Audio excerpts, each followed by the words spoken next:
रामपुर नामक एक गांव में रामू नाम का एक गरीब किसान रहता था। रामू मेहनती था, परंतु उसके पास बहुत थोड़ी सी जमीन थी। उस जमीन से जितनी फसल होती वो उसके परिवार का पेट भरने के लिए भी मुश्किल से ही पूरी पड़ती थी। उसकी गरीबी और मेहनत को देखकर गांव के लोग कहते, रामू, इतनी मेहनत का क्या फायदा? तुम्हारा भाग्य ही खराब है जो तुम इतना परिश्रम करने के बावजूद भी गरीब हो। ये सुनकर रामू थोड़ा उदास हो जाता, पर फिर भी वो मेहनत करना नहीं छोड़ता।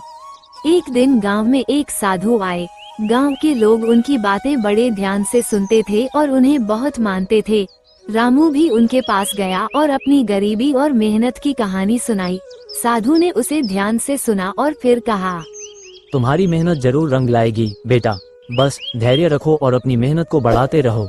कभी कभी हमारी मेहनत के फल का समय आना थोड़ा देर से होता है, परंतु मेहनत का फल निश्चित रूप से मिलता है। रामू को साधु की बात से थोड़ी हिम्मत मिली और वह और भी मेहनत से खेती में जुट गया। दिन रात मेहनत करता, खेतों में घंटों समय बिताता। समय बीतता गया, लेकिन रामू की स्थिति में कोई खास बदलाव नहीं आया। फिर भी रामू ने अपने परिश्रम को कभी कम नहीं होने दिया। एक दिन जब रामू अपने खेत में हल चला रहा था, तभी अचानक हल किसी कठोर चीज से टकराया। उसने हल को जमीन से निकाला और देखा कि वहाँ कुछ चमक रहा है। उसने मिट्टी को हटाया तो एक पुरानी धातु की हांडी निकली। उसने हांडी को खोला तो उसकी आंखें चमक उठी। हांडी में सोने की मोहरें भरी हुई थीं। रामू को अपने भाग्य पर यकीन नहीं हो रहा था। उसने साधु बाबा की बात को याद किया कि मेहनत का फल अवश्य मिलता है। रामू ने उन सोने की मोहरों से थोड़ी जमीन और खरीदी और बेहतर बीज और साधन जुटाए।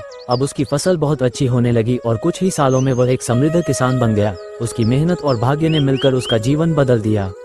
इस घटना के बाद गांव के लोग भी उसकी तारीफ करने लगे और कहने लगे, देखो, मेहनत का फल मिलता ही है, बस धैर्य रखना जरूरी है। रामू ने अपनी मेहनत और धैर्य से सिद्ध कर दिया कि सच्ची लगन और परिश्रम से किस्मत भी हमारे साथ चलने लगती है। अगर आप सारे लोग इसी तरह का वीडियो देखना चाहते हैं तो मेरा चैनल को सब्सक्राइब और शेयर करना ना भूलें।